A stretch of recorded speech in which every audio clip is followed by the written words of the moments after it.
Good evening and welcome to those of you who've stayed in for an evening of erudite humour and scathing wit. But before you turn over, the news this week. After the defence debates of the past few days, John Major finally makes a decision regarding our independent nuclear deterrent. Following British Rail fare increases, city stockbrokers find a more cost-effective way of getting to work. Sport and football manager Dave Bassett introduces controversial new tactics for bottom-of-the-table Sheffield United. But Wimbledon say they're ready.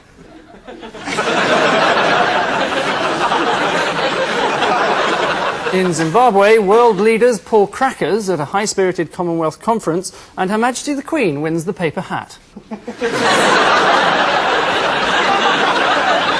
And the Prime Minister demonstrates to Commonwealth heads of government his own personal policy for the removal of bogies.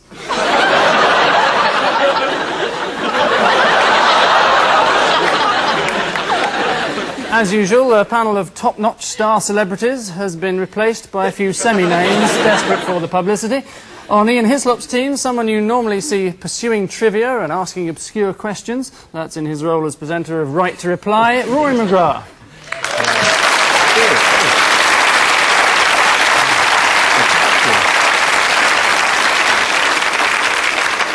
And on Paul Merton's team, someone who got such a huge response last time he was on the show, we just had to have him back so that he could apologise. Labour MP Tony Banks.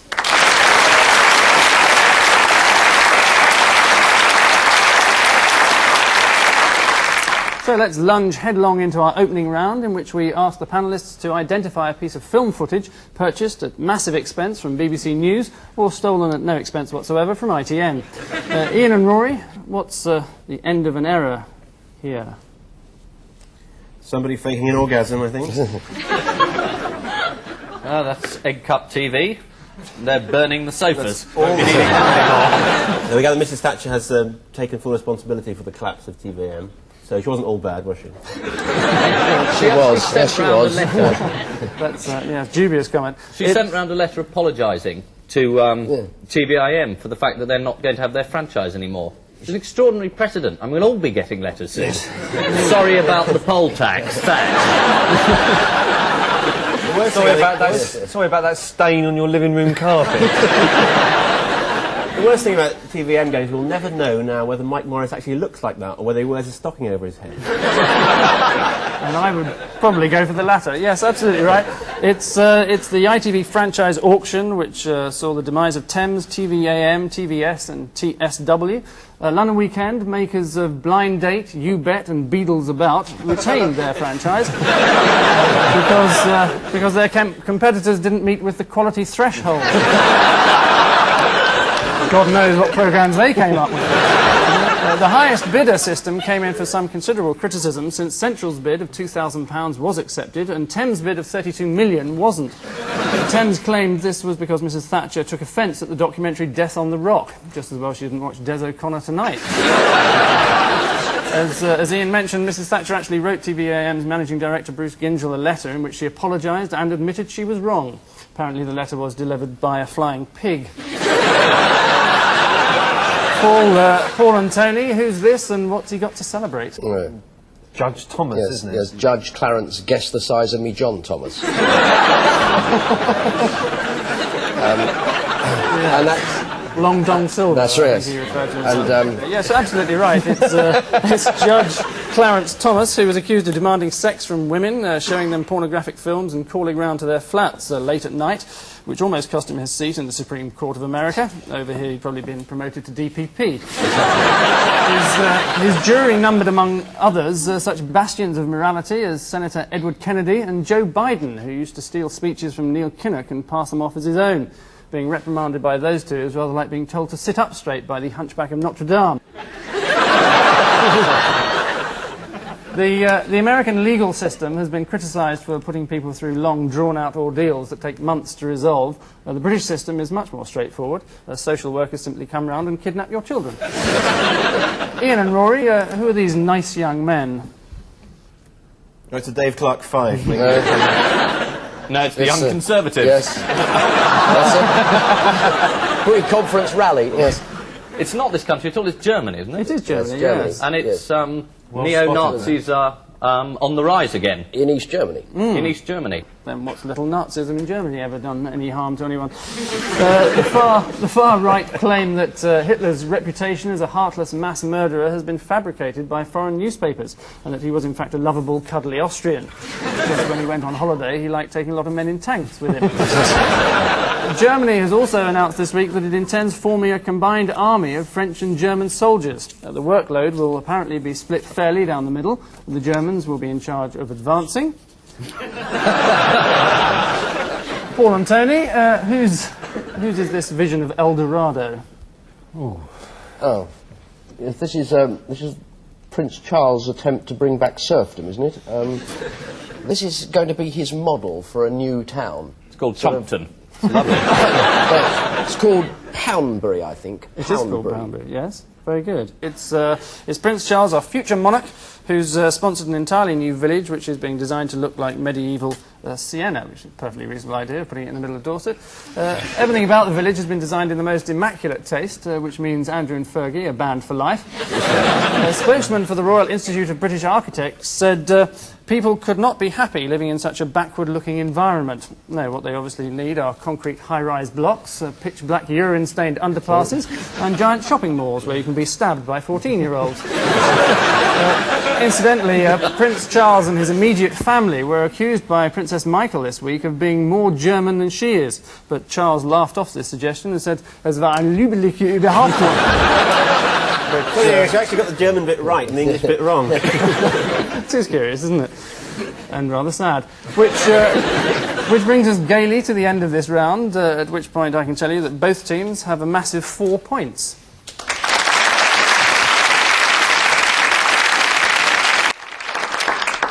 Well, time now for our competition, in which the panellists have to come up with captions, something which we call our captions competition. Don't ask me why. Paul and Tony, here's yours. Ian and Rory, this is for you. And in the hours that pass between now and the end of the programme, we'd like you to think of a caption or two, if you will. So while you're girding your comic loins, let's skip nimbly into round 2, where each panellist is given a cryptic tabloid headline to identify and explain. Paul, you're first. Bondage and breakfast. What's that all about? Yes, this is the couple who opened up a combined dungeon and hotel. And you could get whipped and then a fried egg on toast. Trust House 40, isn't it? Yes. Allegedly. Part of the court. Do I understand the libel laws? You can say anything you like as long as you say allegedly at the end of it. Allegedly, yes, I believe so. It's a good way to start, Paul. I'm not sure it always covers you, does it, Ian? It's absolutely right. It's a guest house in Launceston, Cornwall, that's offering B&B and B. The highlight of the gadgets on offer is the rotisserie, to which the victim is strapped like a chicken, wrapped in cling film and rotated through 360 degrees. I'm not sure where the entertainment lies. I suppose it depends on where you put the sage and onion, really. But Tony, a rather familiar-sounding line for you. The pet shark is no more. Yeah, this is a sort of aquatic parrot sketch rewrite, isn't it? This is a guy who bought a shark and then found that it didn't do anything. It didn't sort of bite his leg off in the bath. It didn't swim. It just sort of floated tummy up, and he took it back. Didn't even apply for a TV franchise. Yes, right. Pathetic. He took it back, and they gave him a tarantula in exchange. Absolutely right, yes. His name was Tony Finn, rather appropriately, who purchased a basking shark from a pet shop in Hemel Hempstead. I think that's what he called it. This is a basking shark you've given me. That's what Slight mishearing. Yes, it continued to lie motionless in the bottom of the tank, and in an echo of the famous sketch, he was told it wasn't dead, merely basking. Eventually, the pet shop owner admitted it might be dead, but claimed it had been killed by the frequent journeys back and forth. Mr. Finn eventually accepted in an out-of-court settlement a tarantula spider as a replacement. And clearly, his ideal pet would be something that combined enormous sharp teeth and long spindly legs. Just a shame you can't buy pet Janet Street porters. Rory, a word of warning for you. A new Belgrano, size of Cyprus, heading for Falklands. I can't answer this. I was on holiday at the time. This is... It sounds like a quote from someone who's eaten some magic mushrooms, or possibly David Icke. I don't know. Is this an ice question? New Belgrano, size of Cyprus. It's an iceberg. Is it an iceberg? It is an iceberg. It's a giant iceberg the size of Cyprus heading for the Falklands. No, you're absolutely right. It's the rather disturbing news that an iceberg the size of Cyprus has broken away from the South Pole and is heading north up the Atlantic at the rate of 15 miles a day. The Turks have claimed half of it and the Greeks have got the other half. Yes, the most disturbing aspect of the whole thing is that there's a 33-year-old house on it. This must be a bit of a shock for the people living in it. Stepping outside in the morning to find you're suddenly living off the coast of Rio de Janeiro. Finally in this round, Ian, what's this radically satirical headline? Fair's fair. If you live in Huntingdon. Yes, this is John Major, who intervened in the spirit of the Citizens' Charter, because he said British Rail want to increase the fares, and he said this is very unfair, particularly on certain lines. And the line in question was the one from Huntingdon to London, and Huntingdon, of course, is his constituency, in which place the fares won't be raised. Yes, that's it. Allegedly. Yes. Yes, absolutely right. Yes, 2 full marks there. Reference to the fact that John Major has used the provisions of the Citizens' Charter to block British Rail fare increases on the railway line that he personally uses. I wasn't aware that when he called it the Citizens' Charter, that the citizen in question was himself. And at the end of that, we see that the score is still absolutely level. Both teams have 8 points.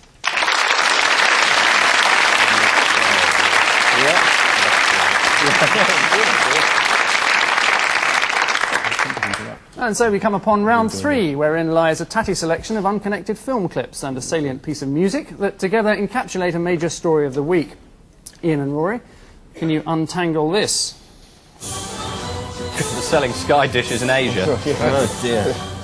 I know. Oh, it's an iceberg. The size of Cyprus. Oh, it's...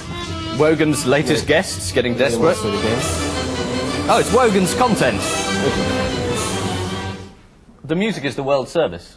Good. I think, didn't they started sending World Service television programmes, haven't they, to unsuspecting people in Asia? They had flood, famine, fire and death, and now they're having Wogan 3 times a week. Yes. But I gather that Wogan's being shown with subtitles for people who can only speak English.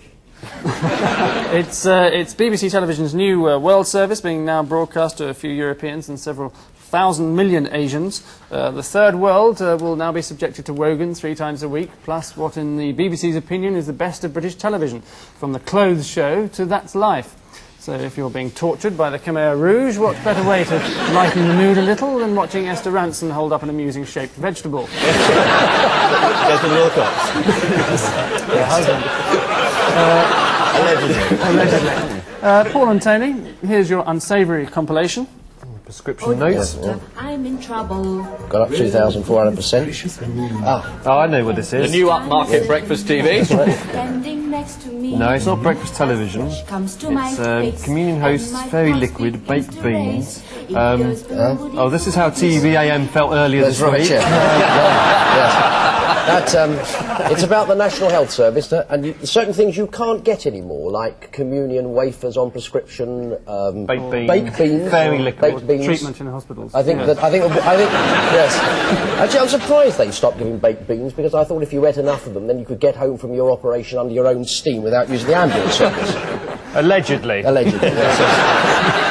Yes, it's the news that a number of items can no longer be prescribed by doctors. It is now impossible to get baked beans, communion wafers, sage and onion stuffing, and washing up liquid on prescription. Labour MPs are now describing this as a further erosion of the founding principles of the NHS, but given that a tin of baked beans currently costs 23p, whereas the minimum charge for a prescription is £3.20, maybe it wasn't one of Nye Bevan's better ideas. Now, pray silence for round 4 as we take our weekly look at yesteryear in our Golden Archive round. Ian and Rory, a political what happened next for you? Who will be the advisers there with her, or will she be on the phone now to her people in London? Well, her Parliamentary Private Secretary, Peter Morrison, was there to talk to her, to give her the news directly. At that point, Mrs. Thatcher the former Prime Minister rushes out and says, "I'm having Mike Tyson's baby." Or something like that. I could have got the story wrong, but it's something like that, isn't it? I'm not sure which... I think she actually said, I fight on, which, like a lot of things she says, wasn't true. She meant, I'm about to cave in later this evening. That was the result of the first ballot in the coup, and she runs out. And the thing to watch is her press secretary, Bernard Ingham, who's now playing for the West Samoans. As I remember this clip, just watch what he does as he manhandles a few hacks. It's a terrific clip. I think that's about as full an answer as you can get. Yes, let's see if you're right. Well, her Parliamentary Private Secretary, Peter Morrison, was there to talk to her, to give her the news directly, but I would have thought now there will be a long series of consultations, backwards and forwards to London. The Prime Minister is behind you, John. Mrs Thatcher, could I ask you to comment? Good evening, Where's the gentlemen. microphone? It's here, this is the microphone. This is it.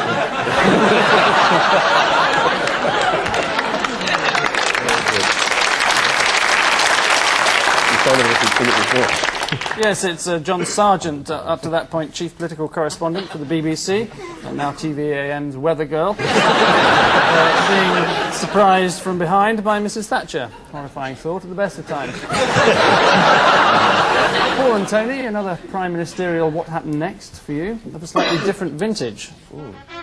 Egmont Palace, Brussels. The arrival of the Prime Minister's party. This is somebody... yes, I remember this. Somebody either threw an egg at him, or tomato, or paint. I think it might have been paint. A demented old woman, I think, rushes forward, allegedly Mrs Thatcher, and threw a missile at him. Yes, I think it was an egg, wasn't it? It might have been an egg. Well, let's have a look. It might have been Edwina Curry, I suppose. Egmont Palace, Brussels. The arrival of the Prime Minister's party. A young lady throws ink over Mr Heath. Watch again as the ink is thrown.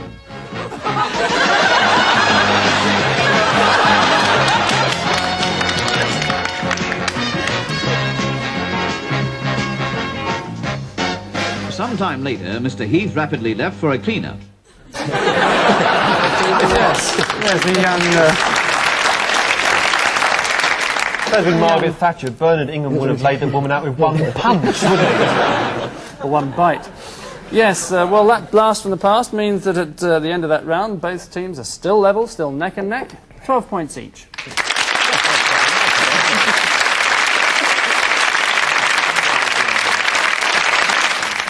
And so we career hysterically into our odd one out round, 4 odd bods each. One of them is odder than the rest. Paul, a near identical foursome for you. Derek Jameson, Red Rum. It's the teeth. That's the one on the left. Andrew Lloyd Webber and Pol Pot. Pol Pot. Well, 3 of them have got very funny names if you spell their names backwards. Red Rum is murder. Pol Pot is toplop. And Andrew Lloyd Webber, well, you don't need to change that. It's just a stupid name. Next question, please. Yes. Allegedly. Yes. Or perhaps no is probably rather nearer the mark. Well, you can have a point for that, but it's not actually the right answer. Pol Pot's the only one who hasn't edited the Hackney Gazette. Red Rum edited the Hackney Gazette. I think it was a very intelligent horse. I loved it. Have you ever read it? It is Pol Pot, but he's the only one who's never switched on the Blackpool illuminations. Still, I'm sure it won't be long. Not for want of asking, either. Well, they asked Jim Davidson last year. I'm sure they'll get round to him eventually. Andrew Lloyd Webber did it in 1988 when, fortunately for those watching, his head was still in shadow when the lights came on.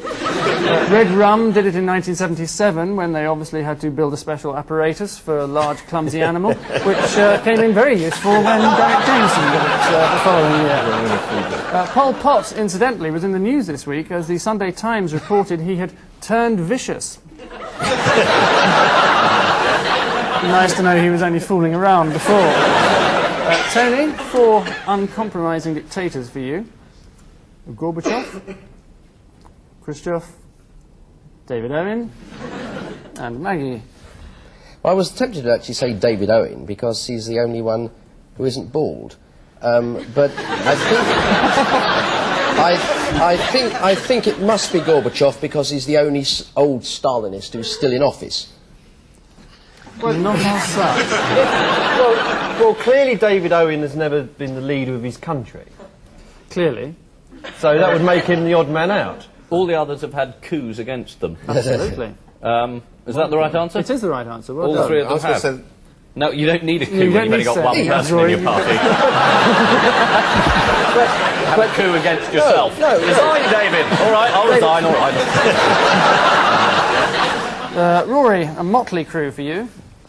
Edwina Currie, Cat Stevens, the Reverend Paisley, and David Icke. Right, so that's a well, it could be Cat Stevens, because he's the only one that doesn't shave 3 times a day.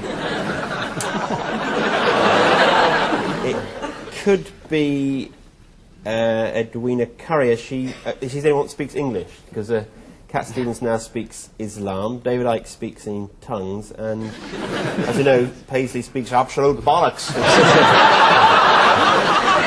Well, but I think it's something to do with name changes, because He's now Yusuf Yusuf Islam. Islam is his name. David Icke is now Supreme Holy Being of the Universe, or something. Well, I'll give you a point. Edwina Currie changed the name from Stan Aykroyd. So it must be Ian Paisley. I'm not sure which papers you read. I'll give you a point for a good guess, but you're not absolutely right. Reverend Ian Paisley is the answer. Is he's the only one who hasn't changed his religion.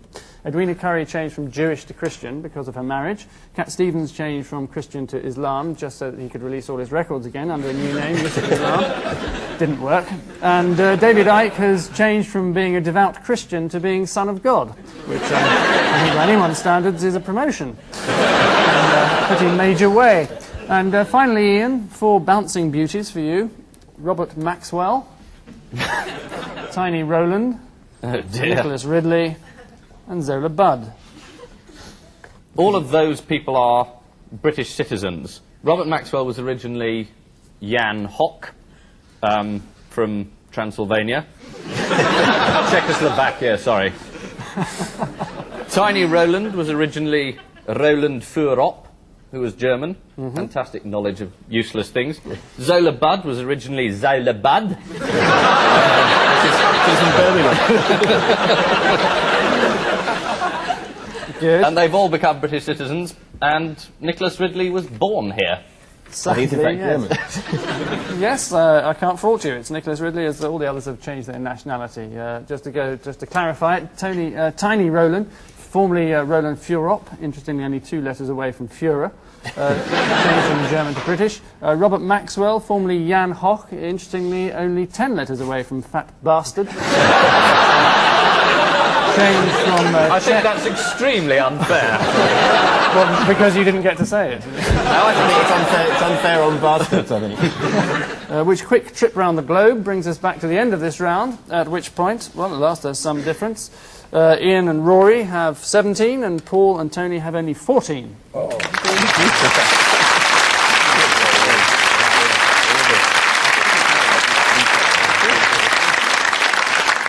And so we hurtle wantonly into the final round. Each team is shown a set of headlines, but with 1 or 2 words missing. Their job is to identify the missing words or provide a better alternative. As is customary, the team furthest from being in the lead go first, which honoured position is currently held by Paul and Tony. So off we go. Tories can squeeze their what with impunity? It's squeeze their supporters. Supporters. Is correct. Supporters. Very good. Next, Duke says no to free sample of what?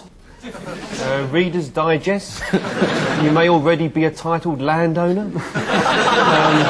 Is incorrect. Sex potion is the right The European, I think, is the answer. answer. Is nowhere near. Next, Tories want Heseltine off the what? Booze.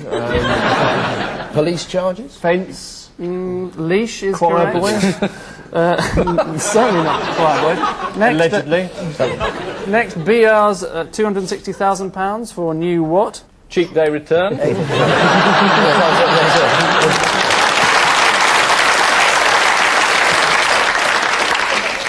No, broom is the answer. Maggie's neighbours sue over the what? The empties? Left by Dennis? Windows. Acid Windows? house parties. View. View is View. correct. Well done. Right, so Ian and Rory, your lot. Baker plans new crime of what? Voting Labour. Squatting or Squatting is correct. Good. Next, Boff puts what in? allegedly. This is an allegedly question. It's either. Fill in your own. Yeah. It's boot actually, isn't it? Is boot, yes, very good. Now Tories sell off what? Thatcher. It's the Wishful police. thinking, it is. The police. Unthinkable that the police could be bought, isn't Yes, police is correct. That's right. Next, Madonna's secret dates with whom? it? This word is Billy, and Billy I think is- it's a goat. is- I assume. I thought it was Mother Teresa. And finally, Princess drops in for a chat with who? Prince Charles. It's highly unlikely. Don't think you're going to get this. The Polish Smiths is the answer. What a curious answer. And after that nifty demonstration of utter guesswork, the conclusion of it all is that this week's black sheep are Paul and Tony with 18, and this week's teacher's pets are Ian and Rory with 25.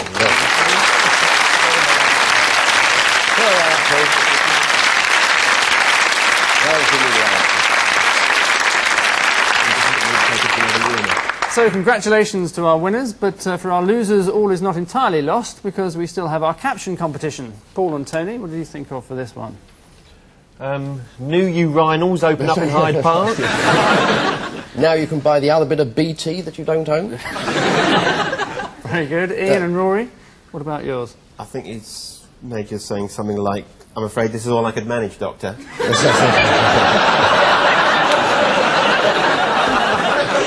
And the doctor saying, "We're expecting it to be grey, actually." I thought it was the waiter saying that'll be £3 million. On which dignified note, we say thank you to our guests, Ian Hislop and Rory McGrath, Paul Merton and Tony Banks. And I leave you with the news that in an effort to raise much-needed cash, Soviet Union leaders have unveiled the Russian answer to the Chippendales. In answer to criticism over swinging defence cuts, Tom King has decided to reinstate one of Scotland's oldest regiments, the Queen's Own Pissed-as-a-Fart Highlanders. And finally, following reports that nuclear waste has been dumped in the Irish Sea, Fish personally deny there's been any effect. Good night.